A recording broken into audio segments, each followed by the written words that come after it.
کہا کہ فرزند رسول آپ کے ہوتے ہوئے میری علیحدہ قیادت کی ضرورت نہیں، میں آپ کے پیچھے نماز پڑھتا ہوں۔ یہ جیسے ہی اس نے کہا امام عالی مقام سمجھ گئے کہ حر کے وجود میں، اس کے قلب میں رمق برابر صحیح حرارت ایمان ابھی روشن ہے، اسے مزید روشن کرنے کی ضرورت ہے۔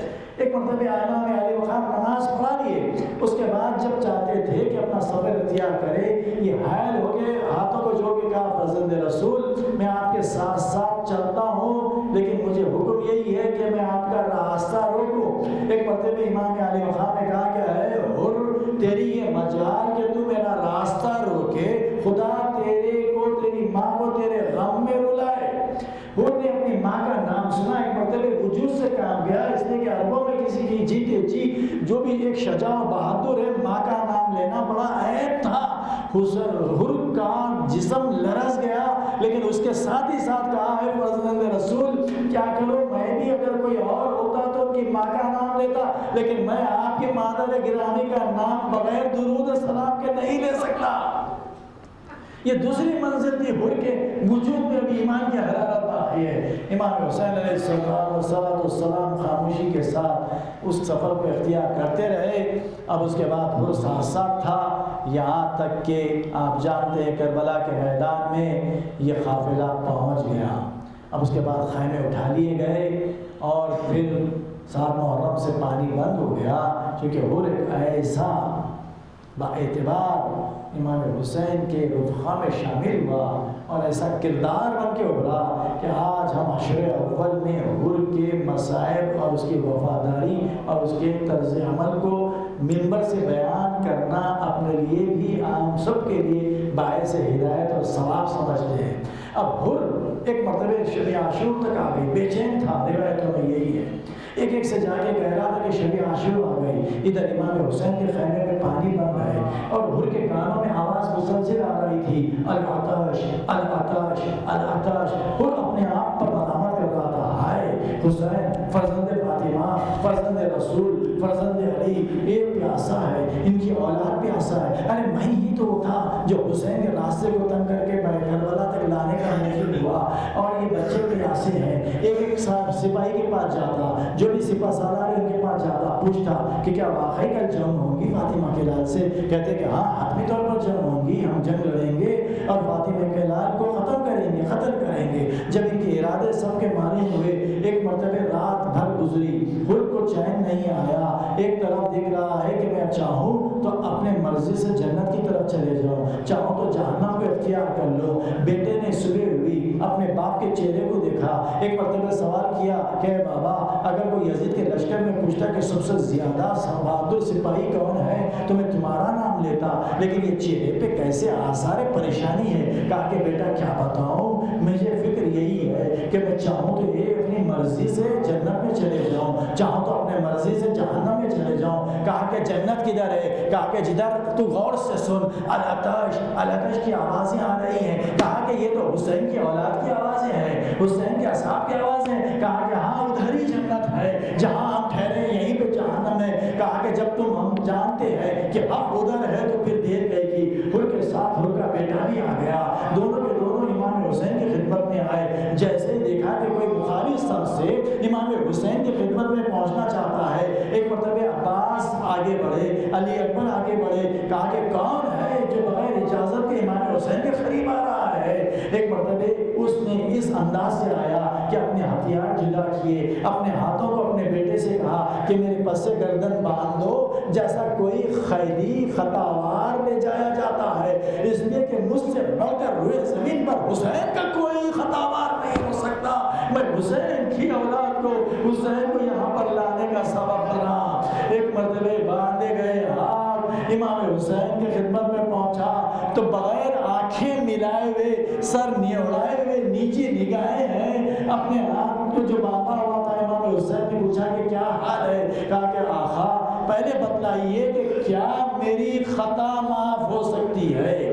مجھ جیسے خطاوار کی خطا معاف ہو سکتی ہے تو آئیے صلح حدیبیہ کو دیکھیے، رسول اللہ کے طرز عمل کو دیکھیے۔ فتح مکہ کے وقت جب رسول اللہ نے بتلایا تھا وہ طرز عمل، آؤ کربلا کے میدان میں 1,24,000 پیغمبروں کے حسین ابن علی کے عمل کو دیکھو، ایسے معلوم ہوتا ہے کہ قرآن کی آیت پھر یہاں پر نازل ہو رہی ہے کہ یا ایھا الذین آمنوا توبوا الی اللہ توبۃ نصوحا، اے صاحبان ایمان اگر تم توبہ کر لو، ایسی توبہ کے تکرار گناہ نہ ہو، تو اللہ کا وعدہ یہ ہے لا تقنطوا من رحمت اللہ، اللہ کی رحمت سے مایوس مت ہو۔ اور اس آیت کو دیکھو، اے اور حسین کی رحمت سے بھی مایوس مت ہو، اس لیے کہ یہ رحمت للعالمین کا وارث ہے۔ تو نے اپنی خطا کو امام حسین کے سامنے بیان کر دیا، یہ پشیمانی تیری توبہ کا سبب بن گیا، آنکھ سے بہنے والے آنسو تیرے قلب پہ پڑنے والے گناہوں کے سیاہ دھبوں کو دھونے کا سبب بن گئے۔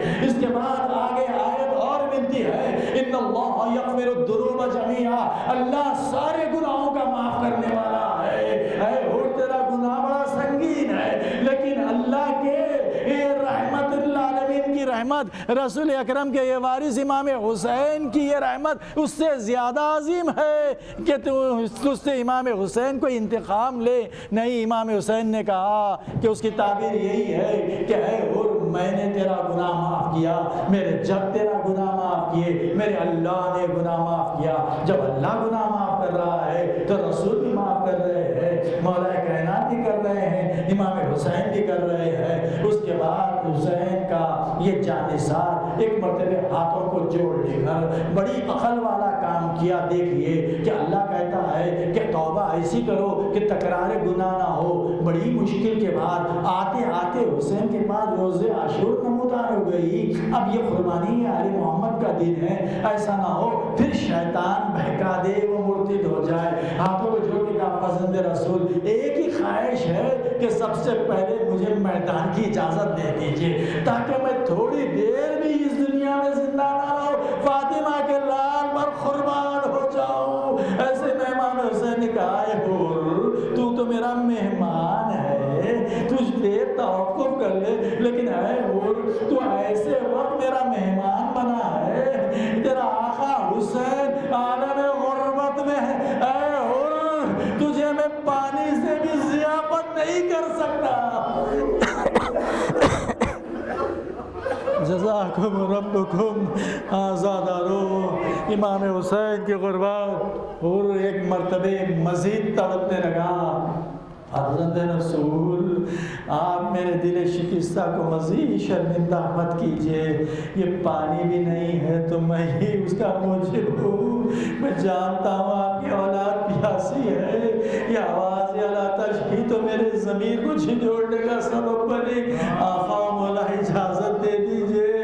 امام حسین نے اجازت دی اور میدان میں گیا اور اپنا رجز پڑھا، بڑا عزم نصب بتلایا، بہادری کے جو اس کے چرچے تھے اسے دہرایا۔ اس کے بعد وہ معرکۃ العرا جہاد کیا، کافی اشیاء کو واصل جہنم کیا۔ اس کے بعد ایک گھوڑے کے ایک ضرب ایسی سر پہ لگی کہ اس کے صدمے سے زمین پر آیا۔ فرزند زہرا کو ایک مرتبہ سلام کیا، آقا مولا میرا سلام آخر قبول ہو۔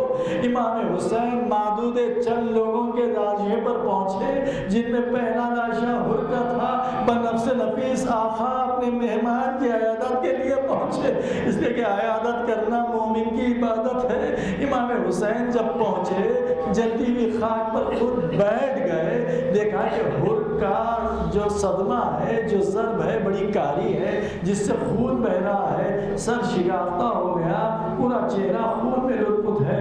امام حسین ایک مرتبہ جو صاحب تطہیر امام ہے، حر کے اس سر کو لیے اپنے ید تطہیر میں امام علی مقام حر کے سر کو رکھا۔ میں کہوں گا اے حر اس سے بڑھ کر تیرا کیا نصیب ہو، اس سے بڑھ کر تیرا کیا مقام ہو کہ جنت بھی ہے تو امام حسین کی آغوش میں تو جنت میں کوئی رہنے والا، یہیں پر تو اپنے مقام کو پا لیا، جنت سے بڑھ کر تجھے عظمت ملی اور کیا چاہیے امام حسین کا کہ اللہ فرماتا ہے والکاظمین الغیظ والعافین عن الناس واللہ یحب المحسنین۔ دیکھو اگر کوئی ایسے تمہیں کام کرے جس سے غصہ آنا چاہیے تم غصے کو قابو میں رکھو۔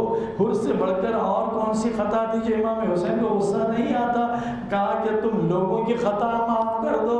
امام حسین نے حر کی خطا معاف کر دی۔ اللہ نے کہا واللہ یحب المحسنین، اللہ احسان کرنے والوں کو پسند کرتا ہے۔ ارے خطا معاف کر دی، احسان ہے، میدان میں جانے کی اجازت دی، شہدائے کربلا میں شامل ہو کر قیامت تک کے لیے تم اس زیارت میں شامل ہو گئے۔ السلام علیکم یا اولیاء اللہ، اے حر علی اکبر کے ساتھ تم بھی شہدائے کربلا میں، اس سے بڑھ کر کیا احسان ہو فاطمہ کے نام کا۔ اب اس کے بعد امام حسین علیہ السلام کا احسان، مزید احسان شامل ہوا۔ اس کے بعد دیکھا کہ کسی صورت خون نہیں رک رہا ہے تو آقا کے پاس ایک رومال تھا، جو رومال سید عالمیان عصمت و طہارت مخدوم کونین کے ید طہیر کا بندہ ہوا رومال، ایک مرتبہ امام حسین اپنے ہاتھوں سے ایک معصومہ کے ہاتھ کا بندہ ہوا رومال، دوسرے امام وقت معصوم مطلق کے ہاتھ سے رومال حر کے سر پر باندھا گیا۔ اے حر بڑے خوش نصیب ہے، امام حسین کی اتنے عطایات تم نے لے لیے کہ حسین کے ہاتھ سے فاطمہ کا رومال تمہارے سر شگافتہ پر۔ اے حر، اس کے بعد وہ منزل آئی کہ ایک اور شہید کا سر گرزہانی سے پاش ہوا، وہ عباس کا سر تھا۔ کسی روایت میں نہیں ملا کہ حسین کے پاس کچھ اور سوغات رہ گئے تھے جو عباس کے سر پہ حسین باندھتے۔ اللہ لعنت اللہ علی الظالمین۔